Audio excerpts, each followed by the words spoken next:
क्या नाम है आपका? चांद। पीछे भी कुछ है? हाँ हाँ, किशन भी तो हो सकता है।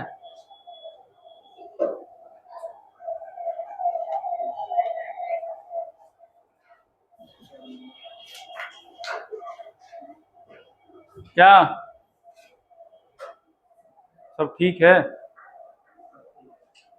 बातें कहाँ तक पहुंची थी? बोर एटॉमिक मॉडल चल ही रहा था। बहुत बढ़िया। अच्छा, हम लोग रेडियस कैलकुलेट कर लिए थे, वो एक टर्म आया था, याद होगा सबको? अच्छी बात है। तो आज क्या हम लोग कैलकुलेट करेंगे? मैंने क्या बोला था कि बोर साहब ने ऑर्बिट का रेडियस भी बता दिया आपको, और किस ऑर्बिट से एसोसिएटेड कितनी एनर्जी होगी ये भी बता दिया। लेकिन ये सब बातें किसके लिए हो रही है? Hydrogen and hydrogen like atom. ठीक है, कोई दिक्कत? चलिए हेडिंग दीजिए।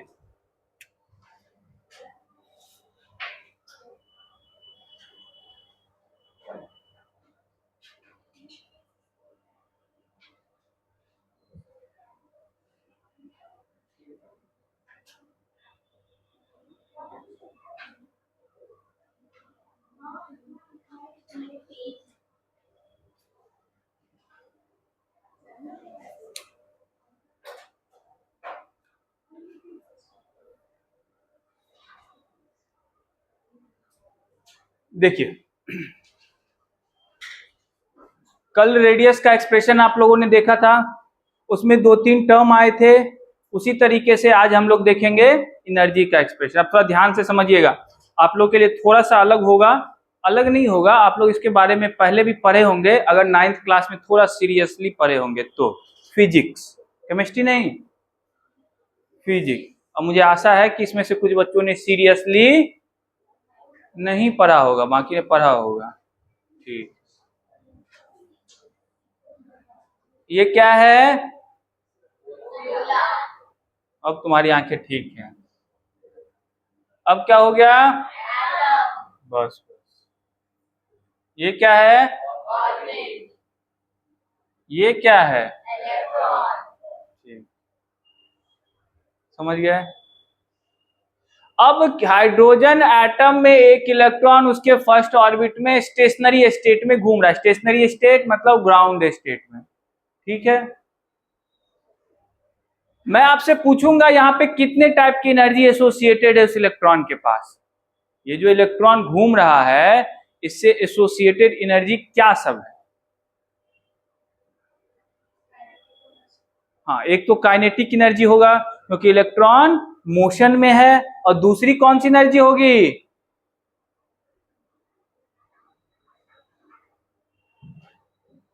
यहाँ पे दोनों मैकेनिकल एनर्जी अवेलेबल है कि नहीं है?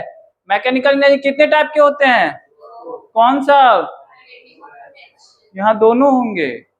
काइनेटिक तो आपको सूझ रहा होगा कि इलेक्ट्रॉन बैठा नहीं है, चिल नहीं कर रहा है, आप लोग की तरह काम कर रहा है अपना। दूसरा, पोटेंशियल एनर्जी क्यों होता है? आप लोग पता है पोटेंशियल एनर्जी क्यों होता है? क्यों होता है विशाल? आराम है ना, चिल। ठीक है, और भी कुछ के कारण होता है, आपको पता है?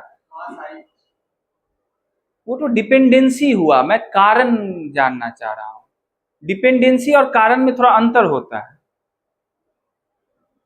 जैसे आप मुझ पे डिपेंडेंट है, आपके पढ़ने का कारण मैं नहीं हूं। क्लियर ना? ये सबको, इसमें सब क्लियर है। हजारों जगह है, हजारों चीजें हैं, कारण कुछ और है। तुम जानते हो कारण क्या है पोटेंशियल एनर्जी का? 9th क्लास में सो रहे थे ना तुम? आप आईसीएसई से हैं क्या? ओ, इसीलिए तो आपका दोस्त भी आईसीएसई से है। बहुत बढ़िया। आईसीएसई वाले बच्चे ज्यादा पढ़ के आते, अच्छी बात, बहुत बढ़िया, उनका सिलेबस बहुत बढ़िया है। केमिस्ट्री तो ऐसा है कि तुम लोग देख लोगे तो बोलोगे 11th 12th में भी नहीं। हाँ सच में उनका केमिस्ट्री ऐसा है, वो 11th 12th में भी नहीं दिया हुआ उसमें जितना चीज दिया हुआ है। देखो क्या होता है, पोटेंशियल क्यों होता है? ग्रेविटेशनल पोटेंशियल आप लोगों ने पढ़ के आया होगा। आप और अर्थ के बीच क्या हो रहा है? एक इंटरेक्शन। अब ये इंटरेक्शन किसी भी टाइप का हो सकता है, ग्रेविटेशनल हो सकता है, इलेक्ट्रिकल हो सकता है, मैग्नेटिक हो सकता है। मैं इंटरेक्शन की बातें कर रहा हूं। दो बॉडी के बीच में इंटरेक्शन सेवरल टाइप के हो सकते हैं। अब जैसे ही दो बॉडी के बीच में इंटरेक्शन शुरू होता है तो दोनों बॉडी का स्टेट क्या होता है, आपको चेंज होने लगता है, और स्टेट चेंज होने के कारण वहां पे एक पोटेंशियल एनर्जी आपको डेवलप होगा। तो आप इस बात को समझ सकते हैं कि अगर किसी दो बॉडी के बीच इंटरेक्शन हो रहा है तो उस इंटरेक्शन के कारण वहां पोटेंशियल एनर्जी जनरेट होती है। ठीक है, ये किसी भी सिस्टम के लिए आप देख सकते हो, ग्रेविटेशनल हो, इलेक्ट्रिकल हो, मैग्नेटिक हो, या केमिकल पोटेंशियल भी, या बॉन्ड जब पढ़ते हैं वहां पे भी पोटेंशियल की बातें मैं बताऊंगा। ये किसी कहीं पे भी अप्लाई कर दीजिएगा। अब दो एटम के बीच, आप तो अभी आए ही थे,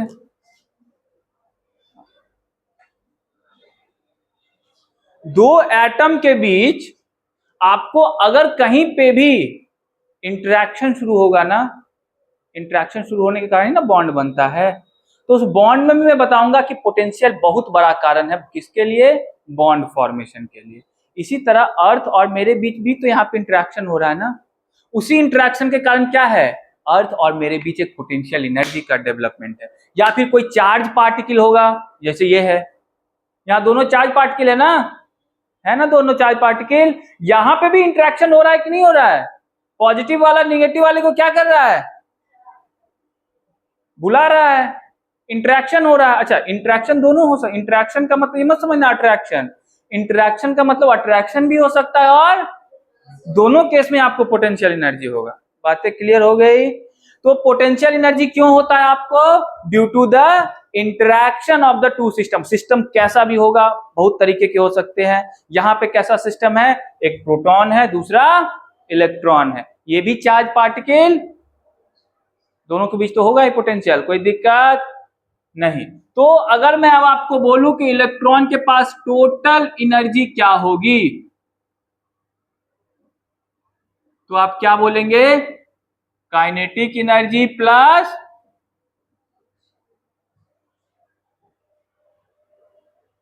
कोई दिक्कत, अरे बोलो, किसी को कोई दिक्कत नहीं ना, बहुत बढ़िया। अब काइनेटिक एनर्जी का फॉर्मूला तो सभी लोग जानते ही है, मुझे जहां तक लगता है क्या होता है, हाफ mv, और पोटेंशियल एनर्जी का फॉर्मूला चेंज होते रहता है। क्यों? क्योंकि डिपेंड करता है इंटरेक्शन कैसा, इंटरेक्शन का नेचर चेंज हो सकता है। तो मैं यहां पे कौन सा इंटरेक्शन देख रहा हूं, इलेक्ट्रोस्टैटिक फोर्स ऑफ अट्रैक्शन है ना, मतलब इलेक्ट्रिकल टाइप का इंटरेक्शन है। तो यहां पे जो पोटेंशियल एनर्जी का टर्म होता है बहुत सिंपल है, कोई बात नहीं। फोर्स मैंने कल क्या लिखा था, के Q1 Q2 बाय, पोटेंशियल पता है कैसे लिखा जाता है, अभी पता चल जाएगा। ये पोटेंशियल V से डिनोट करते हैं पोटेंशियल को, ये होता है F dot D R. Force में आप R से मल्टीप्लाई कर दीजिए, क्या निकल जाएगा आपका, पोटेंशियल। समझ गए आप? Q1 क्या होगा, charge of proton, charge of proton कितना है टोटल, तो Z नंबर ऑफ प्रोटॉन है, और एक पे चार्ज कितना होता है, E, प्लस माइनस लेने की जरूरत नहीं है, E से समझ जाएगा, कोई दिक्कत। इनटू इलेक्ट्रॉन का तो एक ही इलेक्ट्रॉन है, एक ही इलेक्ट्रॉन पे चार्ज कितना होता है सभी लोग जानते हैं, E बाय R। कहां से आया, समझ गए ना, फोर्स में मल्टीप्लाई करते हैं किससे, डिस्टेंस से, तो क्या निकल जाता है आपका, पोटेंशियल। ये सब के लिए चाहिए। तो यहाँ पे फोर्स जानते हैं कैसा था, के Q1 Q2 bye are square, कल भी देखा था, R से मल्टीप्लाई कीजिए RR, यही बचेगा ना, कोई दिक्कत, कोई दिक्कत नहीं, ठीक है। अब ध्यान से समझिए, कल मैंने एक टर्म लिखाया था, क्या लिखाया था, ये जो इलेक्ट्रोस्टैटिक फोर्स है जिससे ये इलेक्ट्रॉन को अपने तरफ खींच रहा है, इसको बैलेंस कॉल कर रहा था कल, बस बस बस, तो एक एक्सप्रेशन ऐसा लिखाया था ना, mv² इक्वल टू के जेड ई,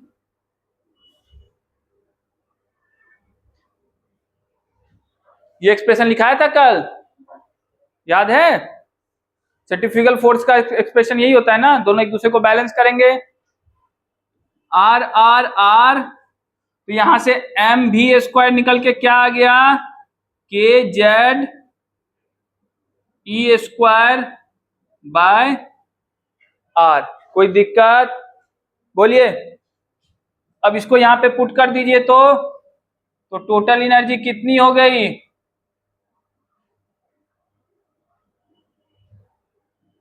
के जेड ई² बाय 2r।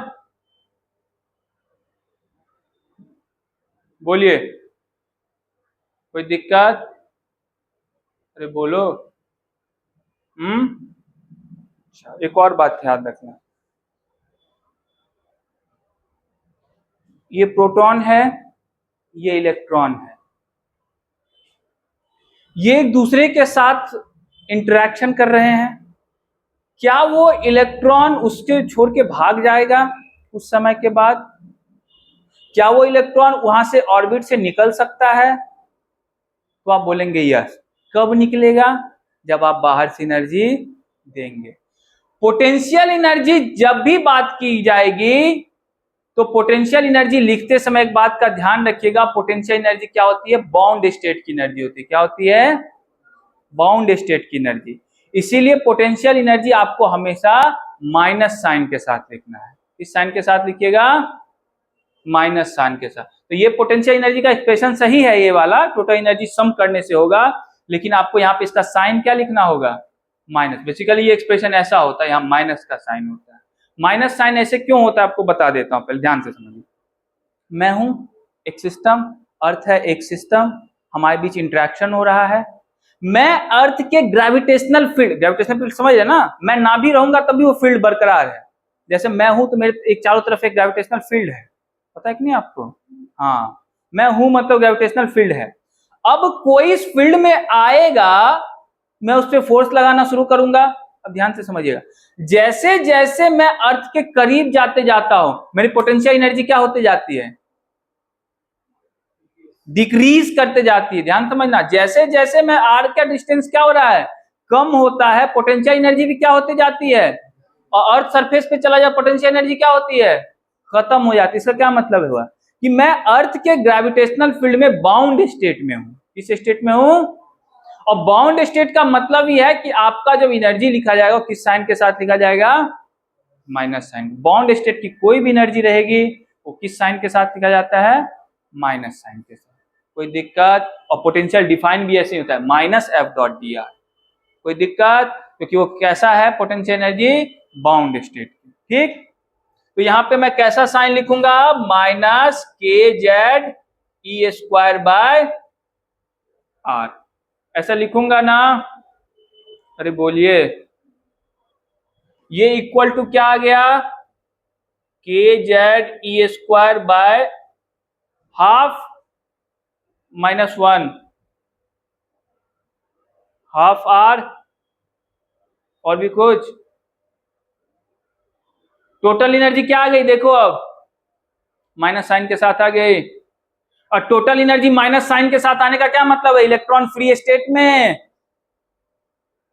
नहीं है। कहीं पे भी अगर एनर्जी के एक्सप्रेशन में से माइनस साइन के साथ आया तो इसका क्या मतलब होगा कि एनर्जी बाउंड स्टेट, ये सिस्टम बाउंड स्टेट में है कि नहीं है। प्लस साइन होता तो, समझ रहे बातों को, माइनस साइन का मतलब ये है कि ये क्या है, बाउंड स्टेट में है। किसके साथ, न्यूक्लियस के साथ। कोई दिक्कत? टोटल एनर्जी क्या आ गई आपको, माइनस के जेड ई² bye are, 2r।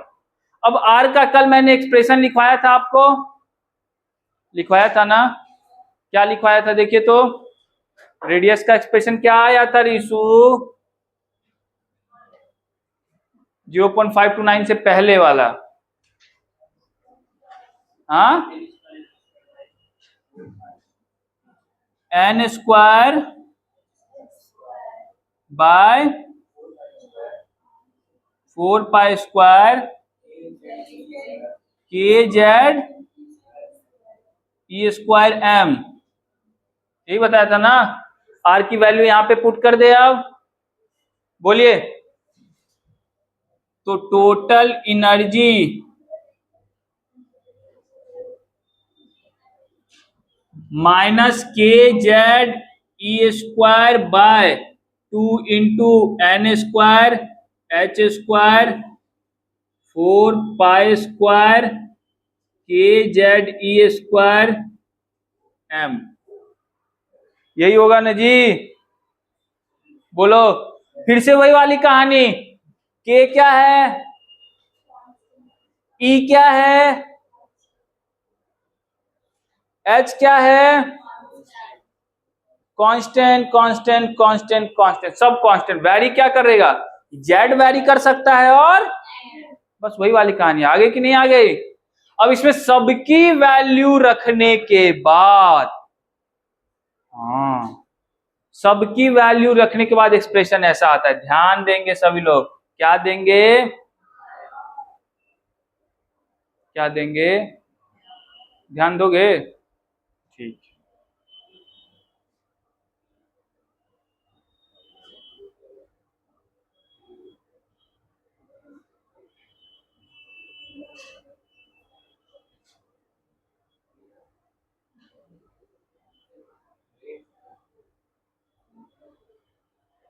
For hydrogen and hydrogen like atom, इस सारे कांस्टेंट की वैल्यू रखने के बाद ई की जो वैल्यू आएगी, ई अब यहां टोटल एनर्जी लिख रहा हूं मैं, वो क्या आती है, -1312 किलो जूल पर, कुछ और बच गया ना, अरे n², नहीं बच गया, बोलो। हाँ, अच्छा, जेड वाला टर्म भी छूट गया, जेड भी लिख देता हूं, किलो जूल पर, ठीक है, कोई दिक्कत, बोलो। तुम लोग एक छोटा सा एक्सप्रेशन में देखे, ये वाला जेड है ना, ये वाला जेड भी ऊपर जाएगा ना, जाएगा ना। ये ऐसा एक्सप्रेशन है, 1/1/1, तो ये वाला ऊपर जाता है ना, तो ये जेड भी ऊपर जाएगा ना, ठीक है। यही आएगा आपको वैल्यू, किसके लिए, hydrogen and hydrogen like atom की एनर्जी। तो आपको कुछ नहीं, आपको ये सब एक्सप्रेशन तो मैंने बस ऐसे बताया कि कैसे आ रहा है, आपको इससे क्वेश्चन भी नहीं आएंगे, आपको बस खाली इससे मतलब रखना है, किससे, हाँ, इससे, समझ रहे बातों को। अच्छा, इसका यूनिट भी थोड़ा देखो, कभी कभी किलो जूल में नहीं रहेगा, इसका यूनिट चेंज भी कर सकता है। ये -13.6 इलेक्ट्रॉन वोल्ट,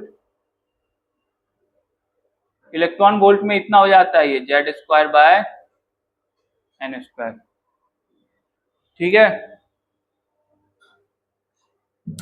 लिख लीजिए।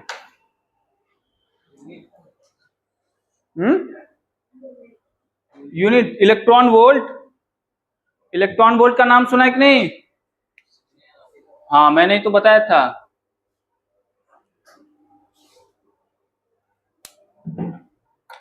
ठीक है, एक्सप्रेशन देख के घबराना नहीं है, एक्सप्रेशन आप लोग को याद नहीं रखना है, अभी बता देता हूं आपको, बस वो रिजल्ट याद रखना, कैसे आया ये मैंने बताने के लिए आपको एक्सप्रेशन बताया। और उतना भी तो टफ नहीं है कि आप लोग को नींद आ जाए, तो कुछ है, इधर का उधर करना है, यही तो है। क्या रिशु, हाँ, ओ रिशु, गधे हो तुम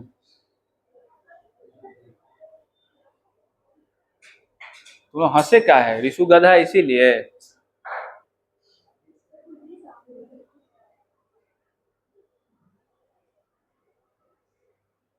जल्दी करो,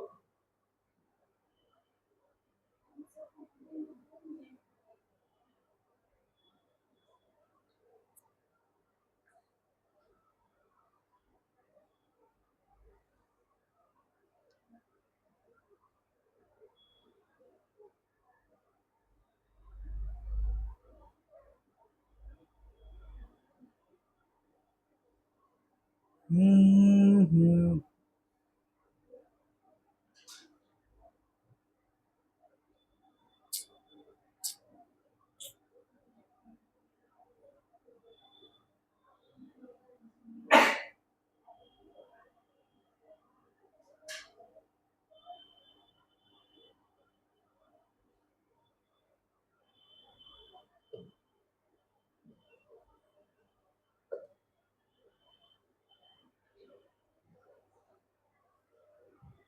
ये एक्सप्रेशन कैसे आया, ये सबको अब डाउट नहीं रहेगा ना?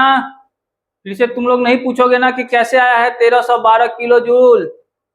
अब बता दो, कोई कोई पूछेगा तो बता दोगे ना? हाँ ठीक है। मतलब कहीं कहीं क्या करेंगे, सीधे लिख देंगे कि energy equal to 1312 kilo joule, बस आप याद कर लीजिए। ठीक है, काम भी उसी का है, लेकिन आपको पता होनी चाहिए। अच्छा ठीक है, करो तुम लोग। ये छोटी छोटी चीजें तुमको छापने में इतना समय लगता है, जानते हो क्यों समय लगता है? तुम लोग ऐसे लिखते हो के, जेड, ई, ओ स्क्वायर छूट गया, ऐसे लिखते हैं। गजब है यार। ऊपर क्या, तुमको पता चल गया ये एक्सप्रेशन, इसमें कुछ है? हाँ करो, यही सब करो, बहुत कुछ है।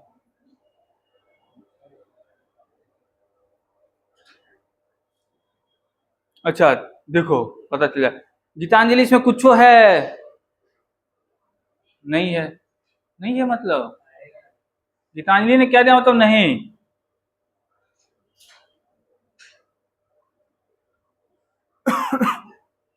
आप बायो से हैं कि मैथ से? मैथ से, वाह, बहुत बढ़िया। कहाँ से हैं?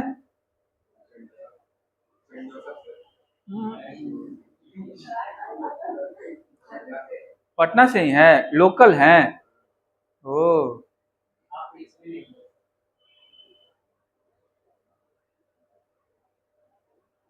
सेंट जोसेफ से 10th हैं आप? अच्छा। सेंट जोसेफ आईसीएसई है ना, सीबीएसई है? कहीं कहीं आईसीएसई होता है, जैसे कहीं कहीं सेंट पॉल आईसीएसई है, कहीं सीबीएसई है, क्या है नहीं पता।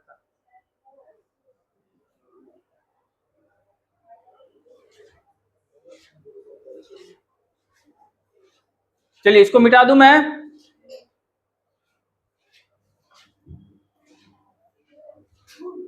विशाल समझ गए थे आप? ठीक। आपके बुक में भी तो स्ट्रक्चर ऑफ एटम एक चैप्टर है, केमिस्ट्री में ऐसा या फिजिक्स में ऐसा करके, 9th 10th में, और उसमें भी खूब डिटेल में दिया हुआ है। ये सब बातें मुझे लगता है शायद दी हुई है। दी हुई है क्या? नहीं, एनर्जी नहीं दी हुई। हाँ हाँ, वो लोग पढ़ के आते हैं, वो सब 12th वाल का चीज अभी पढ़ के आ गया, वो 10th में पढ़ लिया होगा बहुत सारा। हाँ, उसका गोल बड़ा है ना, उसको देख, उसको गोल रखा है, मेहनत करना पड़ेगा उसके लिए, छोटी छोटी चीजों में उलझा रहेगा, मेहनत करेगा। मैथ के स्टूडेंट हैं, बायो वाले थोड़े हैं। देखो ध्यान से इधर, तो हाइड्रोजन के लिए अगर आप लिखना चाहते हैं, तो हाइड्रोजन के लिए जेड क्या हो जाएगा?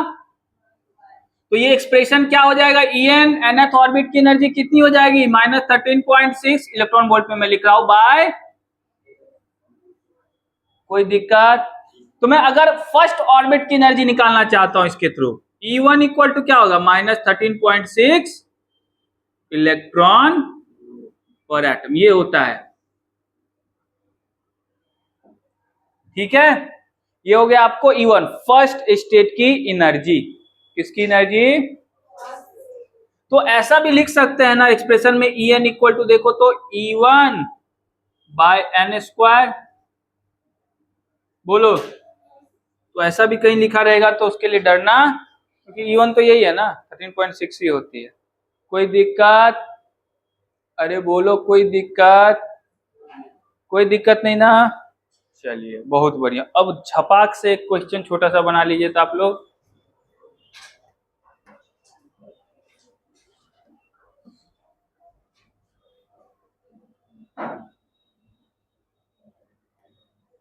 तुरंत बना लीजिए। फाइंड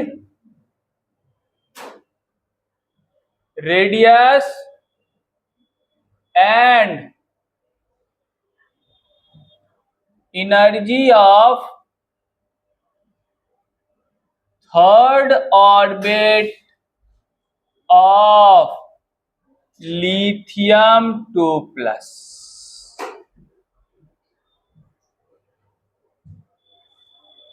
एसी चल रहा है क्या? चल रहा है ना कोई? तो दरवाजा क्यों खुला हुआ है? बंद करो।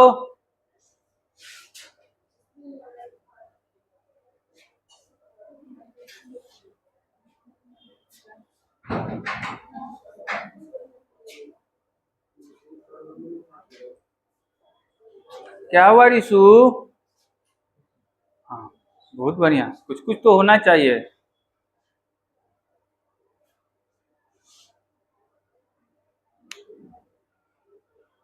हाइड्रोजन नहीं है, कौन है? कितना देर लगेगा बनाने में?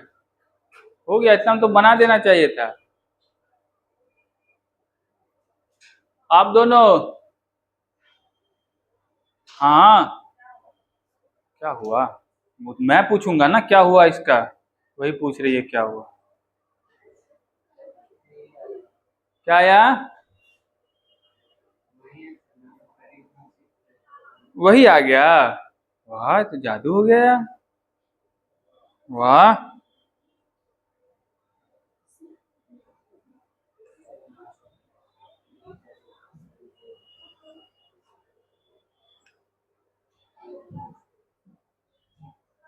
चलिए, रेडियस के लिए एक्सप्रेशन मैंने क्या लिखाया था?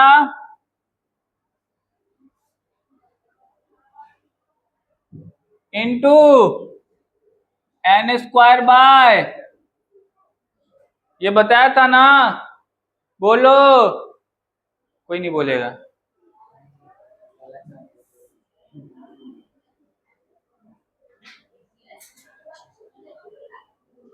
n क्या है? थर्ड ऑर्बिट 3 का स्क्वायर। लेकिन ये हाइड्रोजन नहीं है, तो आपको Z की वैल्यू लिखनी पड़ेगी। तो Z क्या है? लिथियम 2 प्लस है, तो हाइड्रोजन लाइक एटम ना। इलेक्ट्रॉन एक के गो ना होगा। कितना होगा? एक के गो।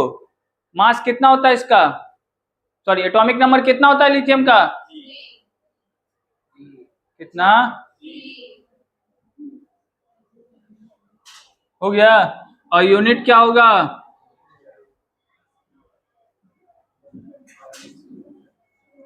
nth ऑर्बिट की एनर्जी का एक्सप्रेशन 13.6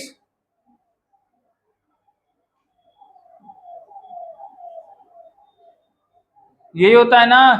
अब करो जल्दी, ये तो निकालो। सब काम हम ही करें।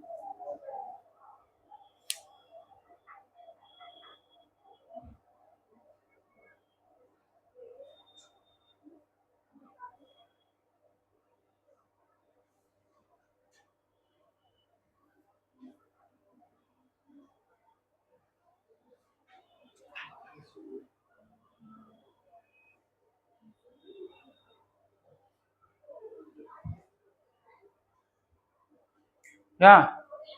तो मुझे ही पता है, हो गया।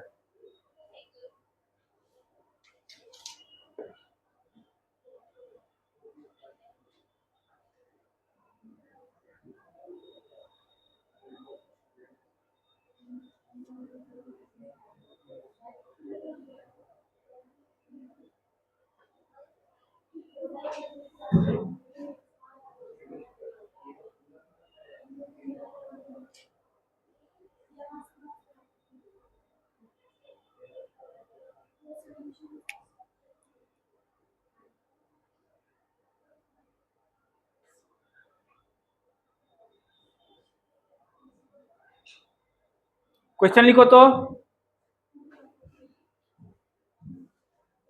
क्वेश्चन लिखो। इसको मिटाऊं? ये लिख लिया था ना?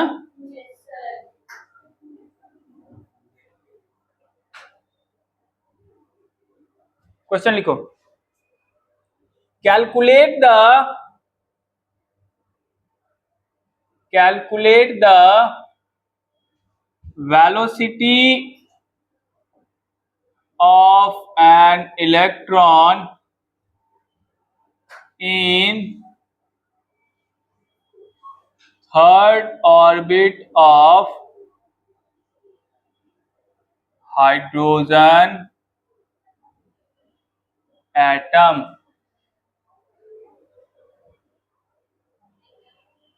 Also calculate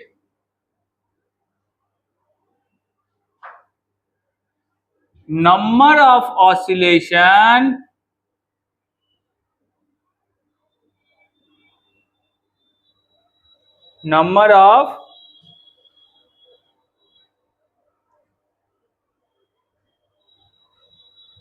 per second around nucleus.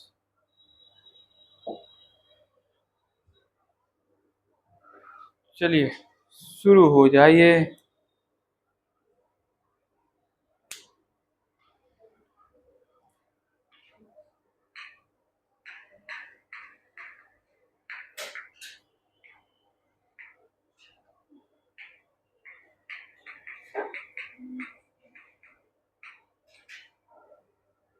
क्या आप वेलोसिटी निकाल सकते हैं क्या? निकाल तो सकवे करते हैं, बस बुद्धि लगानी होगी थोड़ी सी आप लोगों को।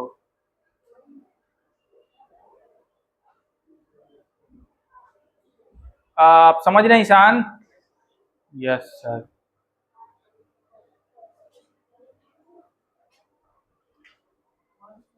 यहाँ कहाँ से आए हैं? कहाँ से? कंकड़बाग से? कहाँ पे? लोहिया पार्क से।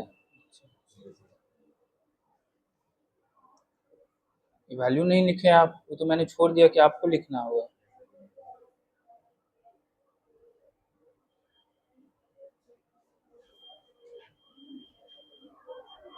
कुछ लगाओ, दिमाग में तरकीब निकालो।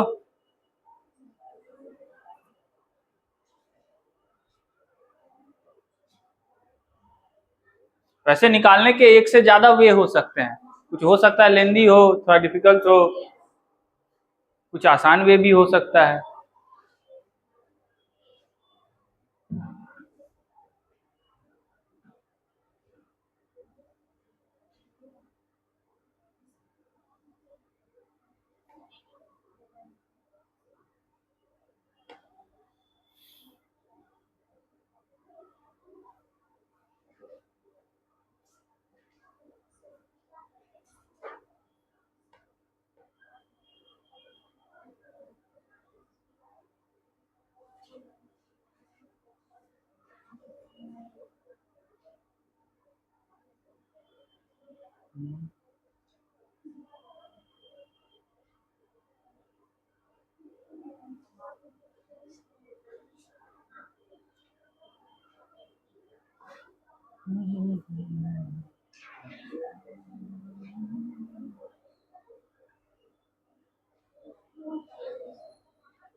कोई है भी लगा हुआ कि सब मेरे इंतजार में है कि मैं आऊंगा? हाँ पांडे जी, अच्छा मैं तो आऊंगा ही। अच्छा वो विशाल लगा हुआ है, ठीक है, जो लगे हुए हैं तो उसका इंतजार करेंगे। गीतांजलि भी कुछ कुछ ट्राई कर रही है, बहुत बढ़िया। अब आप भी ट्राई कर रही हैं, दिखाइए तो कहाँ तक है, कैसे ट्राई कर रही हैं? अच्छा भी का कोई कहीं से एक्सप्रेशन निकल गया था, वहीं से ठीक काम, ठीक काम, बहुत बढ़िया, बहुत बढ़िया, वहीं से निकलेगा। चलिए कुछ बच्चों ने सही काम कर दिया है। तुम भी ऐसे ही बना रही हो जैसे वो बना रही है? पता नहीं, अच्छी बात है। देखो देख रही है, दोनों अपने कितनी ईमानदारी के साथ बना रहे, बहुत बढ़िया। देख रहे हो, 1 2 3 4 5 6। तुम सब बायो वाले हो ना? थोड़ा ईगो लाओ अपने में। कहाँ गए तुम्हारे ईगो?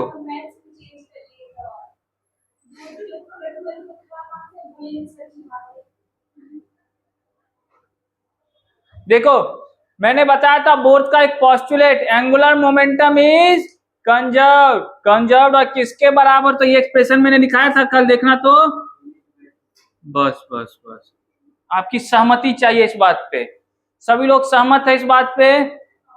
किसी आदमी को इस बात से कोई गुरेज नहीं है? तो velocity equal to NH by 2πm,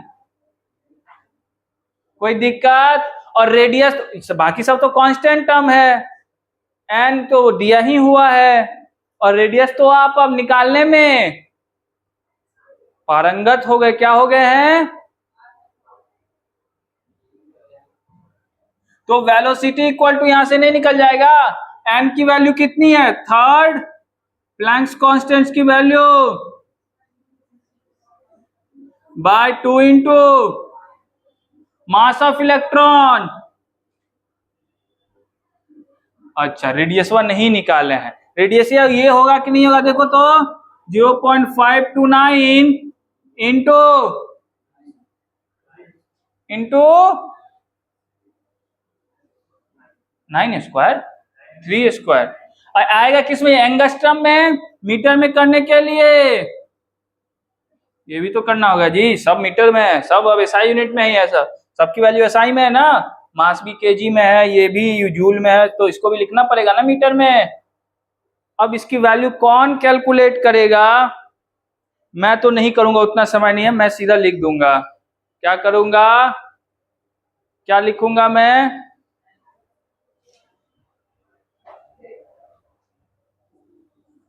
729 into 10⁶ metre, ये इतना आएगा, मुझे पता है। इसको सॉल्व करने के बाद इतना ही आएगा। ये तो अब कैलकुलेशन है, ये तो कर ही लोगे घर पे तुम लोग बैठ के। कैसे आए ये पता चल गया ना। चलिए अब अगला इसका क्वेश्चन करो। तो अगला एक और क्वेश्चन है इसमें, नंबर ऑफ ऑसिलेशन पर सेकेंड। क्या हुआ? साक्षी के बगल में दीपशिका, पेन खो गया। ले, ये लोग अभी स्कूल से बाहर ही नहीं निकल पा रही है। स्कूलों में पेन चोरी हुआ करते थे। हाँ,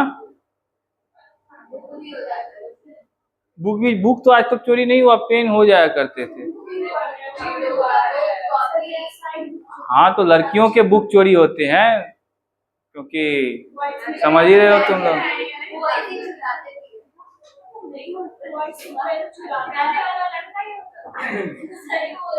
लड़का चुरा ही नहीं सकता।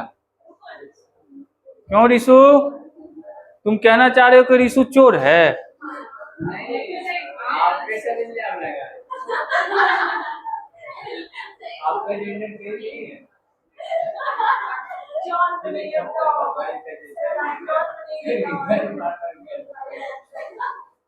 कोई बात। हाँ हाँ, तो पेन नहीं खरीदे थे इसका मतलब से चोरी किए थे, ये मैंने कब कहा ना। मैं जबरदस्ती लेता था, वो अलग बात है, उसको पता होता था कि नहीं दूंगा वापस। देखो नंबर ऑफ ऑसिलेशन कैसे निकालेंगे? नंबर ऑफ ऑसिलेशन को ही फ्रीक्वेंसी बोलते थे। तुम लोग याद करो, फ्रीक्वेंसी जब मैं पढ़ा रहा था, नंबर ऑफ ऑसिलेशन पर सेकंड फ्रीक्वेंसी होता है ना। वेव याद करो, कैसे फ्रीक्वेंसी कैसे डिफाइन होता है? नंबर ऑफ ऑसिलेशन, तो मतलब सीधा क्या पूछ रहा है आपसे? उसके अकॉर्डिंग तो इलेक्ट्रॉन घूम रहा है, ऐसे ऐसे ऐसे ऐसे घूम रहा है, तो फिर से वो क्या कर रहा है? रिपीट कर रहा है ना उसी पाथ को। हो गया ऑसिलेशन। म्यू इक्वल टू, ये फॉर्मूला भी मैंने आपको बताया था ना। टी क्या है? Time period. अब टाइम पीरियड आप कैलकुलेट कर सकते हैं, बोलिए कैसे? थोड़ा दिमाग लगाओगे तो बहुत आसान चीज। तो बच्चा में सब कर क्या है, हो 6th क्लास से ही सब किए हो। इलेक्ट्रॉन घूम रहा है सर्कुलर ऑर्बिट पे, सर्कुलर ही बोल रहे हैं ना, बोर्ड साहब बोले सर्कुलर है। टाइम पीरियड कैसे निकालते हैं? Total distance covered in 1 revolution by, हाँ वही वेलोसिटी या स्पीड। कोई दिक्कत? निकल जाएगा ना टाइम पीरियड, तो टोटल डिस्टेंस कवर उसका पेरीमीटर ही होगा ना। यही करते करते तो पूरा मेंसुरेशन तुम लोगों ने बनाया है 10th क्लास में। खेत का निकालो, घर का निकालो, यही सब तो था। घर को आधा कर दिया, खेत को डबल कर दिया, यही सब बना रहे थे ना 10th में तुम लोग। 2 पाई आर, इसको किससे डिवाइड कर दोगे? कोई दिक्कत? टाइम पीरियड निकल गया, अब फ्रीक्वेंसी निकल जाएगा, तो फ्रीक्वेंसी इक्वल टू क्या हो गया? वी चला जाएगा ऊपर, फिर अरे बोलो।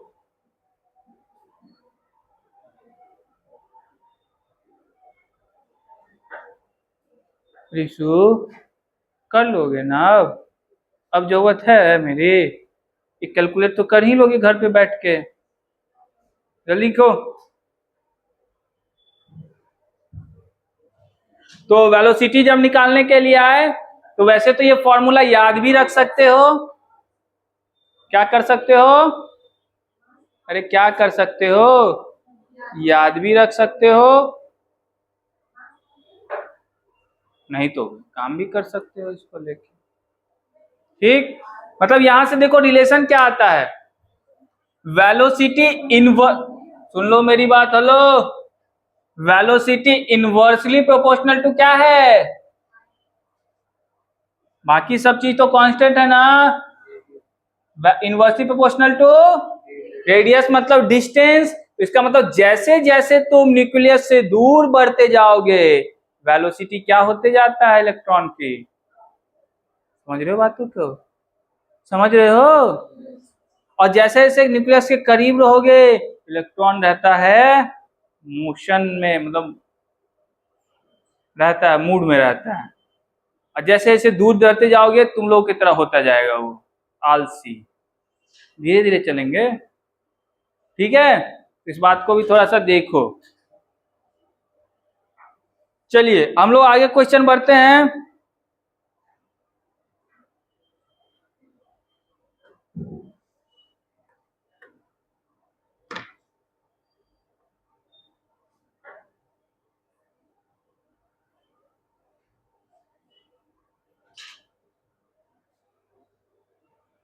तो क्वेश्चन लिखो तो तुम लोग, ये लिख लिया है सब लोगों ने? ये लिख लिया है ना? ये लिख लिया है ना? क्वेश्चन लिखो तो।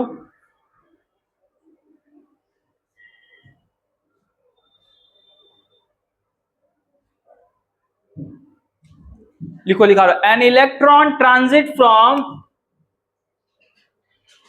N electron transit from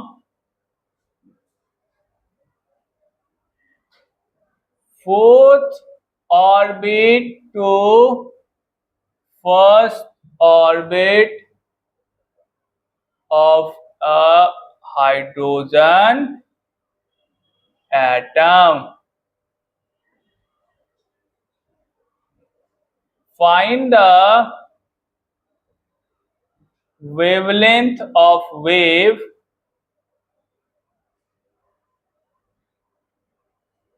emerged from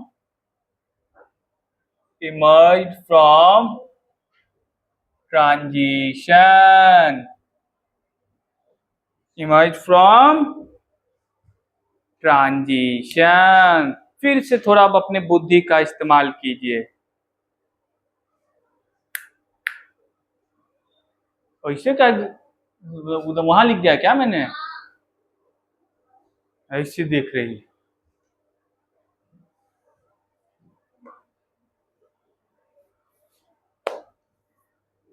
क्यों विशाल भारद्वाज साहब? पांडे जी, आपकी सहमति चाहिए? नहीं नहीं, सहमति कॉपी के साथ, बनाने के साथ चाहिए। सिर्फ वाह वाह करने से नहीं होगा, वाह वाह वाह नाचना पड़ता है आके। हाँ, कुछ लोग होते हैं खाली वाह वाह करते हैं, उससे काम नहीं चलता है। रिशु जैसे आदमी। क्यों रिशु?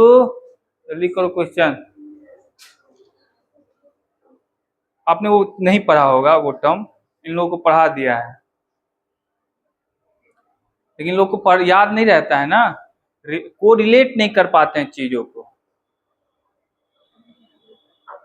चीजों को जोड़ना सीखो, तुम लोग खाली तोड़ना सीखते हो। एक चीज दूसरे चीज से कैसे रिलेटेड है।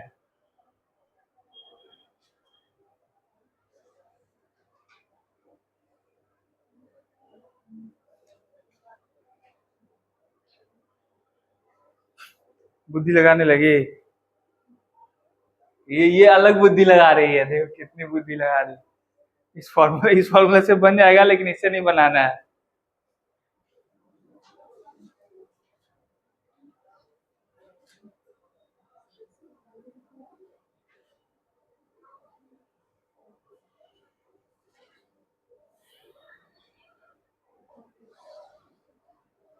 तुम गीतांजलि कहाँ, उसी फॉर्मूला से बनाओगे? उससे मुझे पता ही है बना दोगे, उससे नहीं बनाना है।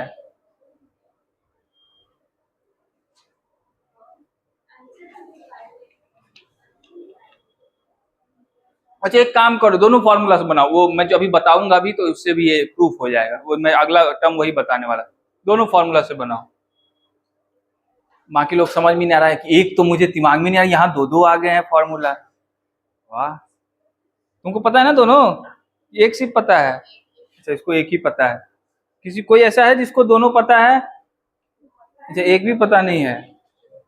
अब मैं वहां लिखूंगा, तुम लोग बोलो ओ सर ये तो मैं जानता ही था, आप बेकार में लिख दिए।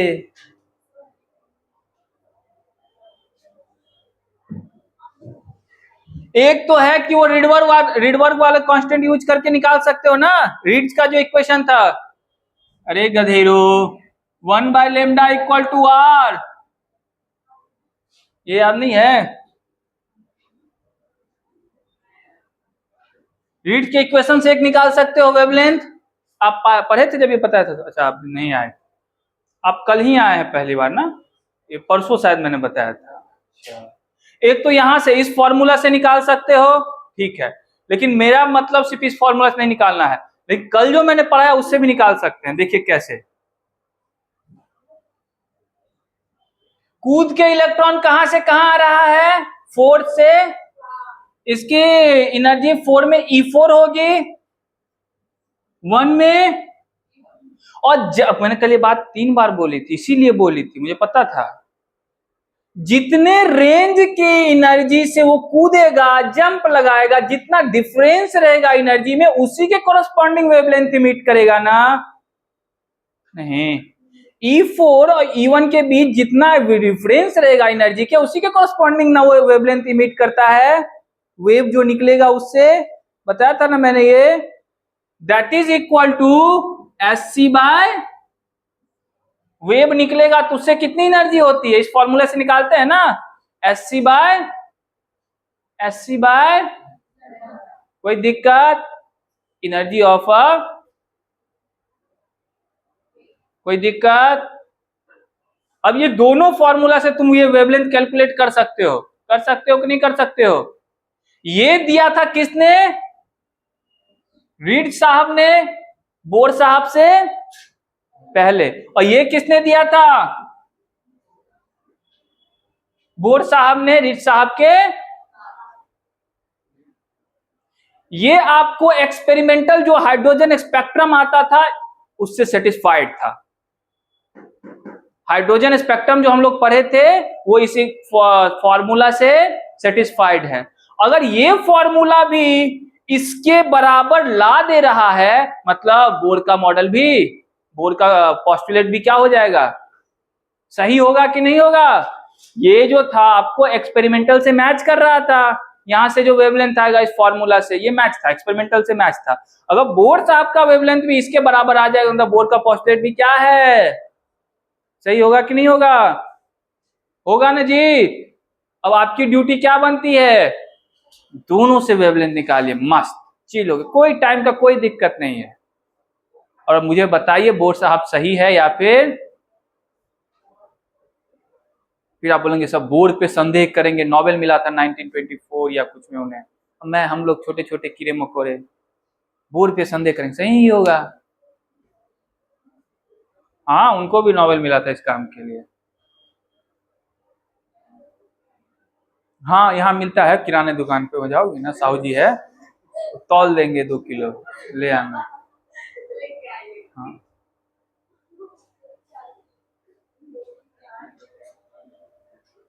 क्यों पांडे जी, जल्दी निकालो।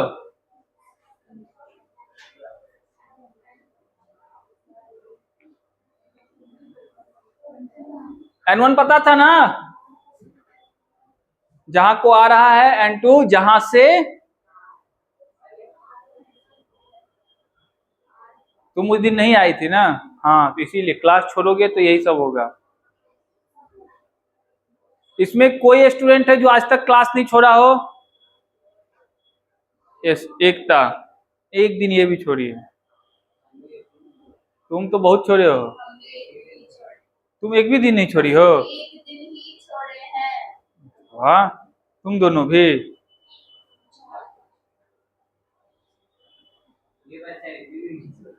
ये तो आया ही कल है रे, तो मतलब तुम क्या चाहते हो?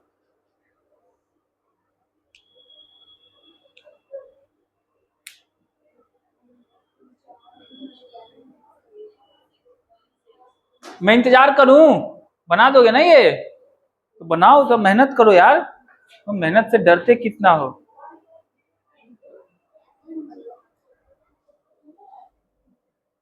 अब फोर्स की एनर्जी निकालिए, अभी बताया ना फोर्स की एनर्जी कैसे निकालेंगे, फॉर्मूला दिया गया ना आपको यहाँ पे। उसकी फोर्थ की एनर्जी निकालिए, फर्स्ट की एनर्जी निकालिए, डिफरेंस कीजिए, वो 80/λ के बराबर होगा।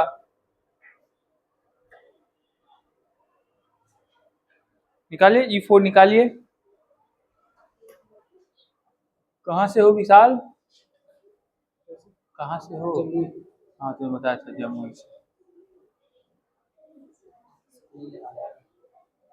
झाझा से है इसका दोस्त, स्कूल जा तो करीब ना है। पानी वानी मिल जाता है तुम्हारे घर में ना? तो ये लड़का बोल रहा था सर इसके यहाँ पानी नहीं मिलता, सूखा पड़ा। क्यों बोल रहे थे जी तुम? तो आप सब मत, और ये भी बोल रहा था सर वो मतलब ये सब उसके पास 47 सब भी है, ये कुछ से कुछ फैलाता है लड़का ये। नहीं ऐसा नहीं है।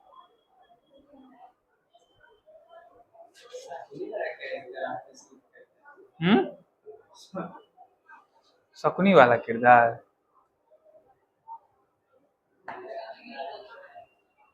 क्या?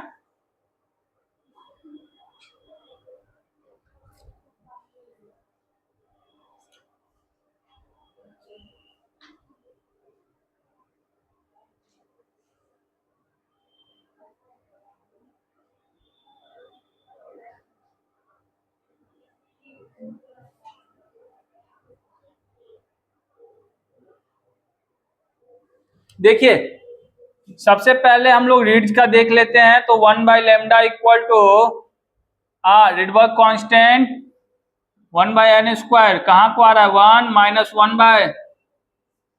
1/16, 4 का स्क्वायर। बोलिए कोई दिक्कत?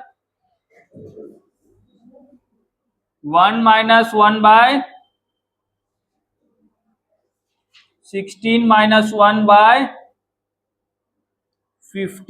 r/16 equal to 1/λ। तो लेमडा इक्वल टू क्या आ जाएगा यहां से 16/15। आर की वैल्यू कितनी होती है, कांस्टेंट है ना, कितना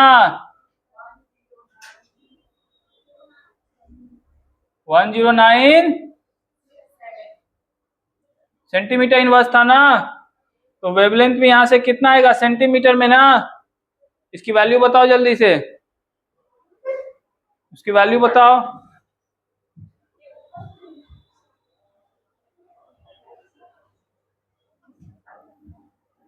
ये तो आ गया तुमको रीड्स के इक्वेशन से वेवलेंथ।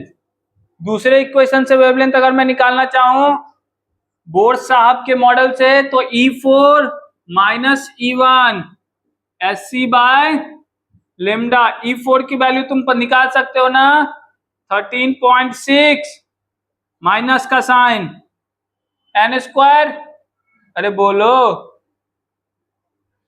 n² माइनस E1 की वैल्यू तो वही होगी, तो -13.6 और यहाँ पे -13.6। एच की वैल्यू तुम लोग सब जानते ही हो, और सी मतलब बस बस, और ई रहा तुम्हारा एन की वैल्यू 4, माइनस 13.6 बाय 4 का स्क्वायर 16 प्लस 13.6।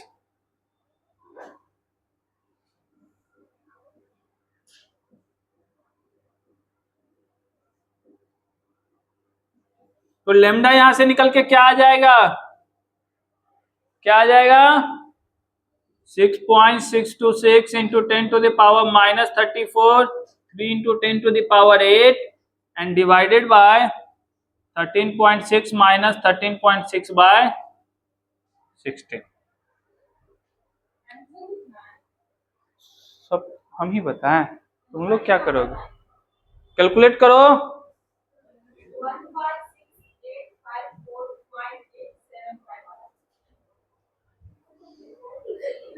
किसी किसी के पास वो यंत्र है जिसमें कैलकुलेट हो जाता है,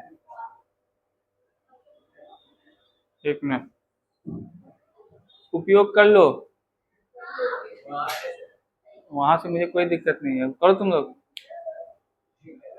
जल्दी उपयोग करो। अरे वो केमिस्ट्री, एक्सेप्ट केमिस्ट्री लिखना वहां भूल गए, तो केमिस्ट्री में अलाउड है, एक्सेप्शन होता है, देखो कर लिया, बाकी मत करना। मोबाइल मोबाइल से दूर रहना चाहिए हमेशा।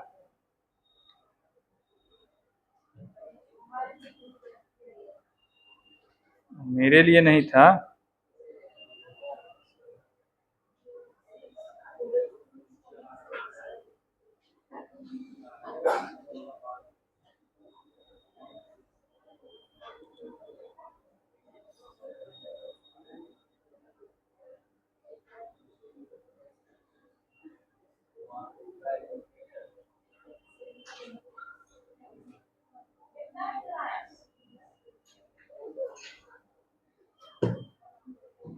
कितना है जी रीशु, वाह, मतलब तुम लोग चाहते हो मैं ये रट्टा मार के याद करूं, तुम लोग जरा भी शर्म नहीं आती, जरा भी शर्म नहीं आती तुम लोग को। कितना आया, इसको मल्टीप्लाई करने पे कितना आया भाई, हाँ 1645, इसको डिवाइड करने पे 0.00009। अच्छा बोल लेने दो, बोल लेने दो,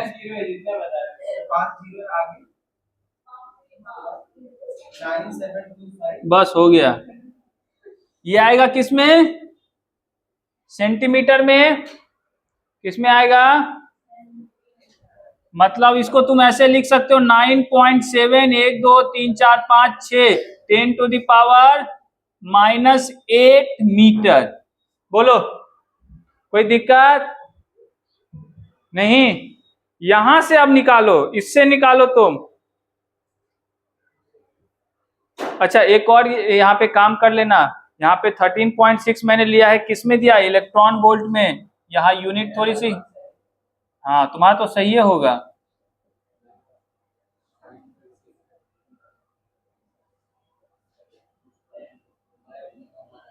इसको बना लेना किस में तुम लोग, जूल में, क्योंकि ये वैल्यू किस में दी हुई है। क्या करोगे इसके लिए, यहां से भी तुम सॉल्व करके निकालोगे तो ये अप्रोक्सीमेटली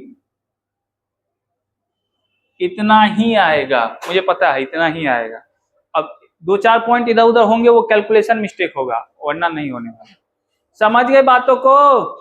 तो बोर साहब का जो मॉडल है उससे भी वेवलेंथ वही निकल के आता है जो एक्सपेरिमेंटल वैल्यू से। चलो जल्दी करो।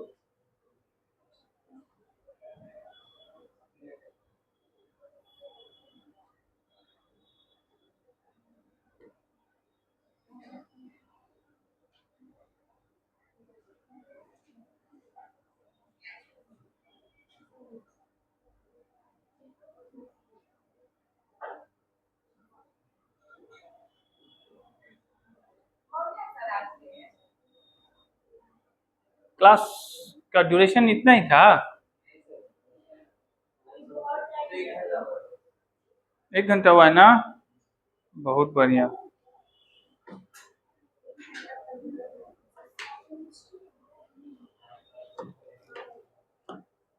तो आज की कक्षा हम लोग यहीं खत्म करते हैं। कल नया एपिसोड शुरू होगा, फिर बोर्स मॉडल पढ़ लिए हम लोग। तो बोर्स मॉडल पढ़ने के बाद हम लोग पढ़ेंगे ड्यूअल नेचर। क्या पढ़ेंगे? ड्यूअल नेचर ऑफ अच्छा, ड्यूअल नेचर तो रेडिएशन मैंने पढ़ा दिया ना, पढ़ा दिया। ड्यूअल नेचर ऑफ रेडिएशन तो पढ़ा दिया है। कल देखेंगे dual nature of matter. Matter wave के बारे में कल पढ़ेंगे। किसके बारे में पढ़ेंगे? Matter wave. पता है क्या होता है? देखो, माइकल जैक्सन को जानते हो तुम लोग? तो जब वो मून वॉक भी कर रहे होते हैं ना, तुम नहीं जानोगे वो सब, तुम नहीं जानोगे, तुम आउटडेटेड आदमी हो। माइकल जैक्सन जब मून वॉक भी करेंगे, उससे एसोसिएटेड एक वेव होगा। हाँ, मैं भी जब ऐसे ऐसे चलूंगा, मुझसे एसोसिएटेड वेव, ये मून वॉक नहीं था, ये कुछ नहीं था, इससे एसोसिएटेड क्या होगा? एक वेव होगा। आप लोग जब दौड़ते हैं सड़कों पे, आपसे भी एसोसिएटेड क्या होता है? एक। कौन कहेंगे ये बात? सब काम बोरे कर लेंगे, ए गधेरा, सब काम बोर के जरिए। मैं क्यों कहूंगा? डी ब्रॉगली साहब ये कह के चले गए हैं, ठीक है। उनके अकॉर्डिंग हर मैटर अगर उसके पास मोमेंटम है, उससे एसोसिएटेड क्या होगा? वेव होगा। वो ऐसा क्रांतिकारी कदम निकला कि उसने बदल दी किसको? है? पूरी दुनिया को।